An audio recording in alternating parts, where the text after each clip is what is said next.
all once again to my channel Explore Education. I am Dr. Rashmi Singh, Assistant Professor, Department of Education, SS Khanna Girls Degree College, University of Allahabad. And this time I am going to discuss with you a new topic, that is education as a discipline.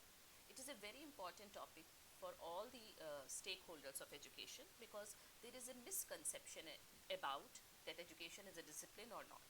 Okay, so let's start.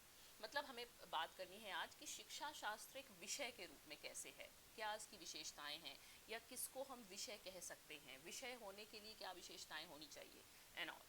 तो education as a discipline is the systematic process of acquiring knowledge, skills, values, beliefs and habits through learning, teaching, training और research. मतलब शिक्षा को अगर हम एक विषय माने तो ये एक तरीका है, एक सिस्टमैटिक तरीका है जिससे आप ज्ञान, कौशल, मूल्य, विश्वास और आदतें ग्रहण करते हैं.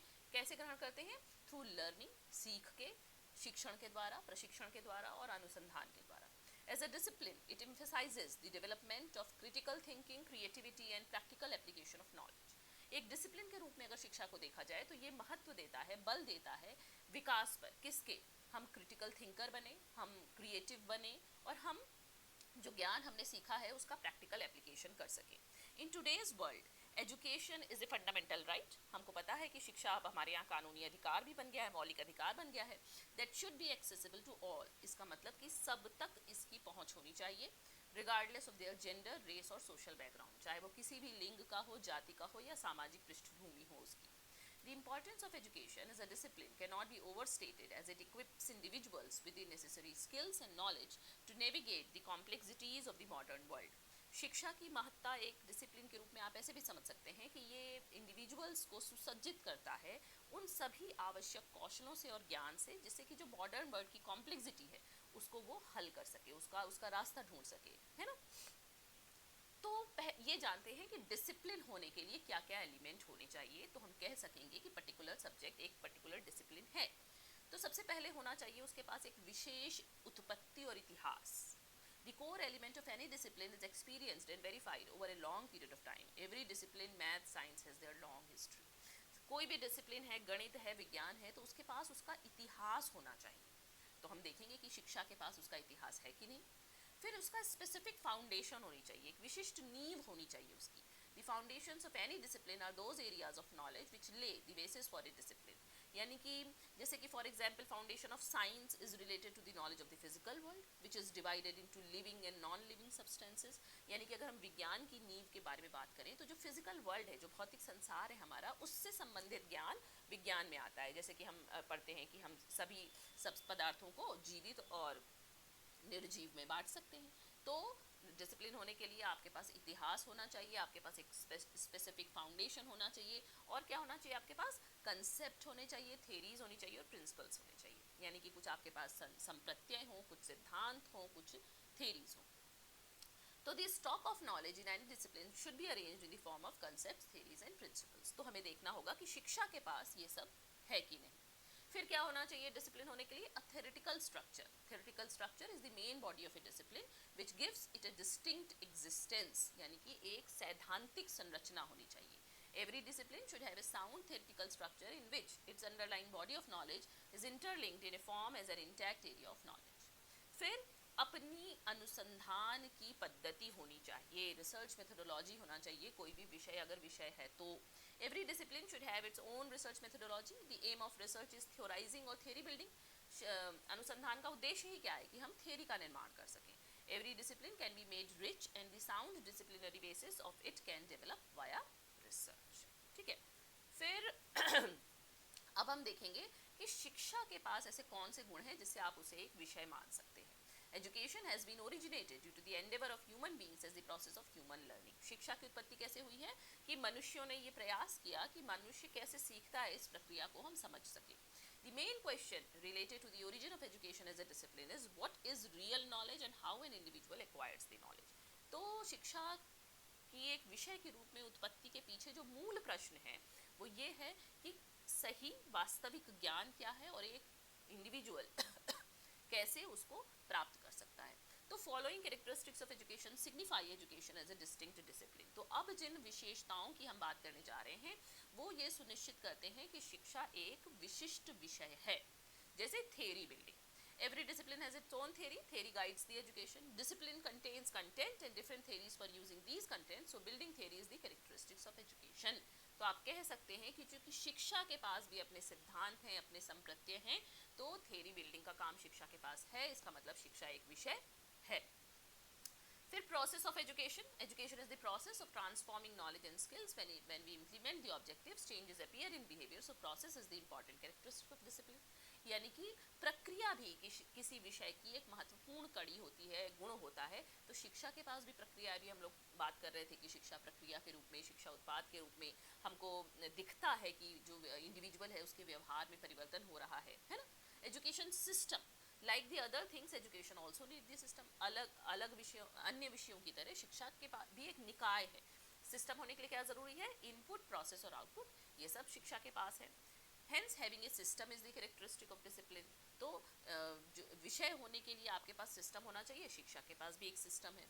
फिर बेस्ड ऑन सोशल नीड्स, सामाजिक आवश्यकताओं पर आधारित होना चाहिए. तो एजुकेशन सिस्टम भी सामाजिक आवश्यकताओं पर आधारित है. हम समाज की आवश्यकताओं की पूर्ति के लिए ही शिक्षित हो रहे हैं और शिक्षित कर रहे हैं.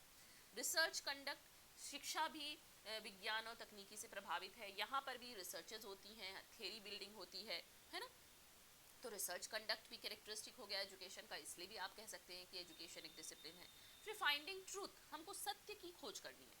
Education must help us to find the truth. For finding the truth we have to select the appropriate content, construct the learning theories and construct the teaching method. इसके लिए हम लोग सीखने के सिद्धांत बनाते हैं, सीखने की विधियाँ, शिक्षण विधियाँ बनाते हैं. एप्रोप्रिएट कंटेंट के साथ हम सत्य की खोज करने का प्रयास करते हैं.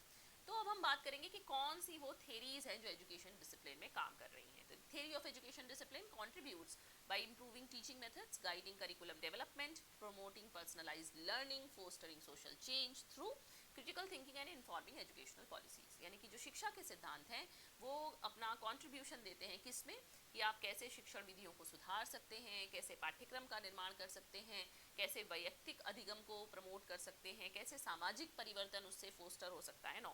तो कुछ थ्योरीज की हम लोग बात करेंगे. सबसे पहले बात करेंगे बिहेवियरिज्म, व्यवहारवाद. ये थ्योरी क्या एम्फेसाइज करती है कि जो प्रेक्षणीय व्यवहार है उससे आप कैसे रिवॉर्ड यानी कि इनाम देके और सजा देके आप कैसे उसको शेप दे सकते हैं. ऑब्जर्वेबल बिहेवियर को मतलब जिस व्यवहार को आप आगे ले जाना चाहते हैं उसके लिए इनाम दीजिए और जिसको आप रोकना चाहते हैं उसके लिए पनिशमेंट दीजिए. तो इसके थिंकर्स थे B.F. स्किनर और जॉन बी वॉटसन. ये लोग बड़े बिहेवियरिस्ट हुए हैं और इसका एजुकेशनल इम्प्लीकेशन ये है कि ये फोकस करता है किस पे, कि हमारे लर्निंग ऑब्जेक्टिव्स क्लियर होने चाहिए, लेसन प्लान स्ट्रक्चर्ड होना चाहिए और रीइंफोर्समेंट और कॉन्सिक्वेंसेस से हम विद्यार्थी के व्यवहार को सही आकार दे सकते हैं. तो ये थ्योरी एजुकेशन में काम देती है. कॉग्निटिविज्म, संज्ञानवाद. This theory focuses on internal mental processes such as thinking, memory and problem solving. ये जो सिद्धांत है वो बल देता है किस पर, मानसिक प्रक्रियाओं पे, जैसे हम कैसे सोचते हैं, हमारी स्मृति का आधार क्या है, प्रॉब्लम सॉल्विंग कैसे होती है. और इसके प्रोमिनेंट थिंकर्स जो हैं वो पियाजे और ब्रूनर हैं. और इसका शैक्षिक नेतार्थ क्या है कि हमको विद्यार्थियों के संग एक्टिव लर्निंग करानी चाहिए, क्रिटिकल थिंकिंग स्किल्स पर बल होना चाहिए, मीनिंगफुल कनेक्शंस पे बल होना चाहिए कि जो न्यू इन्फॉर्मेशन हम उनको देने जा रहे हैं और जो उनके पास एग्जिस्टिंग नॉलेज है उसके बीच में कनेक्शन. तो ये कॉग्निटिविज्म है and it works as an educational theory. Constructivism, इसका फोकस क्या है कि ये थ्योरी एम्फेसाइज करती है कि जो लर्नर है, जो सीखने वाला है, जो विद्यार्थी है, वो खुद सक्रिय भूमिका निभाता है अपने ज्ञान के निर्माण में. और इस किस पर आधारित होता है ये ज्ञान, जो उसको अनुभव मिले हैं और जो उसका इंटरेक्शन एनवायरनमेंट के साथ हो रहा है. इसके प्रोमिनेंट थिंकर्स पियाजे और वाइगॉट्स्की हैं. और इसका शैक्षिक निहितार्थ है कि हम विद्यार्थी केंद्रित अधिगम को बढ़ावा दें, हम इंक्वायरी बेस्ड अप्रोच की तरफ काम करें, हम रियल वर्ल्ड एग्जाम्पल्स क्लास में यूज करें और कोलैबोरेटिव लर्निंग एक्टिविटीज कराएं. फिर ह्यूमनिज्म, मानववाद. ये थ्योरी बल देती है मनुष्य की आवश्यकताओं पर, उसके इमोशंस पर और सेल्फ एक्चुअलाइजेशन पर. और इसके प्रोमिनेंट थिंकर्स रहे हैं मैस्लो और रोजर्स. और इसका शैक्षिक निहितार्थ है कि हम एक स्टूडेंट सेंटर्ड अप्रोच को प्रमोट करें जो कि एक सपोर्टिव और नर्चरिंग लर्निंग एनवायरनमेंट को क्रिएट करे, सेल्फ डायरेक्टेड लर्निंग को इंकरेज करे और पर्सनल ग्रोथ और डेवलपमेंट की इंपॉर्टेंस पर बल दिया जाए. तो इस तरह से कितनी थ्योरीज हैं. आप देखिए, सोशल लर्निंग थ्योरी है, हमको पता है बंडूरा की सोशल लर्निंग थ्योरी है. इन्होंने सोशल इंटरेक्शन और ऑब्जर्वेशन पे बल दिया कि हम देख कर सीखते हैं. और इसका शैक्षिक निहितार्थ है कि कोलैबोरेटिव लर्निंग को प्रमोट किया जाए, रोल मॉडल हो बच्चों के पास क्योंकि वो देख के सीखते हैं और इस तरह से एक पॉजिटिव और सपोर्टिव लर्निंग एनवायरनमेंट का निर्माण हो. फिर क्रिटिकल पेडागोजी, हमें पता है कि पॉलो फ्रेरे इसके समर्थक रहे हैं। ये थ्योरी एम्फेसाइज करती है कि एजुकेशन का रोल होना चाहिए स्टूडेंट्स को एम्पावर करने में, जिससे कि वो किसी भी सामाजिक और राजनीतिक संरचना को चुनौती दे सकें, उसको क्रिटिकली एनालाइज कर सकें। और इसका एजुकेशनल इम्प्लीकेशन है कि विद्यार्थी केंद्रित अधिगम को बढ़ावा दिया जाए, क्रिटिकल थिंकिंग को इनकरेज किया जाए, और जो विद्यार्थी हैं वो इस तरह से सुसज्जित हों, सशक्त हों कि वो सामाजिक परिवर्तन के एजेंट के रूप में काम कर सकें, है ना। फिर कनेक्टिविज्म, ये आपकी न्यू एज लर्निंग थ्योरी है, डिजिटल एज लर्निंग थ्योरी है। ये एम्फेसाइज करती है कि जो टेक्नोलॉजी है और जो नेटवर्क है उसकी इंपॉर्टेंस है सीखने में, है ना। और इसकी जो प्रोमिनेंट थिंकर्स हैं वो सीमेन और स्टीफन डाउन्स हैं। हम लोग ये सारी थ्योरीज अलग अलग तरीके से पढ़ चुके हैं। और इसका शैक्षिक निहितार्थ क्या है कि हम शिक्षा में तकनीकी का इस्तेमाल करें, डिजिटल लिटरेसी स्किल्स के डेवलपमेंट की बात करें, लाइफ लॉन्ग लर्निंग और कंटिन्यूअस एडेप्टेशन की बात करें। फिर एक्सपीरियंशियल लर्निंग की बहुत बात है आजकल। इसमें कहा जा रहा है कि आप एक्सपीरियंस से सीखिए, हैंड्स ऑन एक्टिविटीज़ कीजिए, प्रोजेक्ट्स कीजिए, रियल वर्ल्ड एप्लीकेशन में इन्वॉल्व रहिए। और डीवी इसके प्रमुख प्रतिपादक रहे हैं। और इसका शैक्षिक निहितार्थ है कि एक्टिव लर्निंग को सपोर्ट किया जाए, प्रॉब्लम बेस्ड लर्निंग को सपोर्ट किया जाए, है ना, इस तरह से। फिर न्यूरो एजुकेशन की आजकल बहुत बात है। इसका फोकस किस पे है कि जो न्यूरो साइंस है, यानी कि जो ब्रेन की स्टडी करता है, और शिक्षा में भी संबंध है, क्योंकि ये इन्वेस्टिगेट करता है कि ब्रेन कैसे सीखता है, कैसे नॉलेज को ग्रहण करता है, कैसे ये नॉलेज आप अप्लाई कर सकते हैं टीचिंग और लर्निंग को सुधारने में। और इसके एजुकेशनल इम्प्लीकेशन क्या है कि हम नई नई तरीके की इंस्ट्रक्शनल स्ट्रैटेजीज बना सकते हैं जो लर्निंग डिसेबिलिटी और डिफिकल्टी को एड्रेस कर सके, और पर्सनलाइज्ड लर्निंग एक्सपीरियंस हम दे सकें। तो इस तरह से कितनी थेरीज हैं जो इवॉल्व होती हैं और एजुकेशनल प्रैक्टिसेस को प्रभावित करती हैं। तो इस तरह से आप कह सकते हैं कि education discipline has its theories. Okay. और टीचिंग और लर्निंग मेथड्स, कितनी तरीके की टीचिंग और लर्निंग मेथड्स हैं। देखिए, लेक्चरिंग हम लोग करते हैं, डिस्कशन बेस्ड लर्निंग होती है, प्रोजेक्ट बेस्ड लर्निंग है, कोलैबोरेटिव लर्निंग है, इंक्वायरी बेस्ड लर्निंग है, एक्सपीरियंशियल लर्निंग है, फ्लिप्ड क्लासरूम है। सब पर मैं आपसे बात कर चुकी हूँ अलग अलग वीडियोज़ में। लेक्चरिंग का मतलब लेक्चर देना, जो मैं कर रही हूँ। डिस्कशन बेस्ड लर्निंग का मतलब हम कोई क्लास में टॉपिक लेके जाएं और स्टूडेंट्स डिस्कशन करें, फिर बाद में टीचर उसको सम अप करे। प्रोजेक्ट बेस्ड लर्निंग की मैं आपको कोई प्रोजेक्ट बनाने को दे दूं कि आप प्रोजेक्ट बना के लाएंगे, उसमें आप कुछ लिखेंगे भी, कुछ चिपकाएंगे भी, कुछ कलाकारी भी करेंगे, कुछ क्रिएटिविटी भी करेंगे। कोलैबोरेटिव लर्निंग में आप मिलजुल कर सीखेंगे। इंक्वायरी बेस्ड लर्निंग में मैं आपको कुछ बताऊंगी नहीं, टॉपिक आपको खुद इंक्वायर करके खुद ढूंढना है। एक्सपीरियंशियल लर्निंग में आपसे हैंड्स ऑन एक्टिविटीज़ कराई जाएँ, आपसे कुछ आपको रियल वर्ल्ड प्रॉब्लम दी जाएँ जिस पे आप कुछ रिफ्लेक्ट कर सकें, एक्सपीरियंस से सीखें। और फ्लिप क्लासरूम तो मैं बहुत बार आपसे बात कर चुकी हूँ। इसके अलावा डायरेक्ट इंस्ट्रक्शन, गेमिफिकेशन की आजकल बहुत बात है। जब टेक्नोलॉजी को आप इंक्लूड करते हैं तो गेम के थ्रू भी सिखा सकते हैं, और गेम या प्ले हमारा मूल इंस्टिंक्ट होता है और बच्चे उसमें अच्छे से सीखते हैं। सॉक्रेटिक मेथड डायलॉगिक मेथड है, पीयर टीचिंग, आपके साथ का ही कोई आपको पढ़ा रहा है। ब्लेंडेड लर्निंग, हम कभी ऑनलाइन हो रहे हैं, कभी ऑफलाइन हो रहे हैं, जैसी ज़रूरत है। डिफरेंशिएटेड इंस्ट्रक्शन, यानी कि व्यक्ति के हिसाब से इंस्ट्रक्शन दिया जा रहा है। Problem based learning, case based learning, and very, ये तो कुछ हैं, सारे नाम अभी भी नहीं आए हैं, बहुत तरीके की बातें।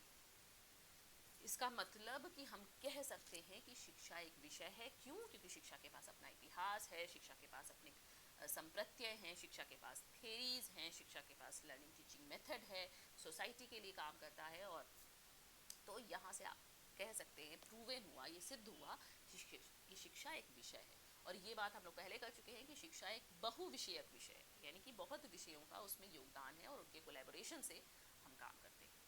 Okay, so it is a basic concept and basic you can say lecture about education as a discipline. Finally I have made this, so thank you, and don't forget to like and subscribe my channel Explore Education.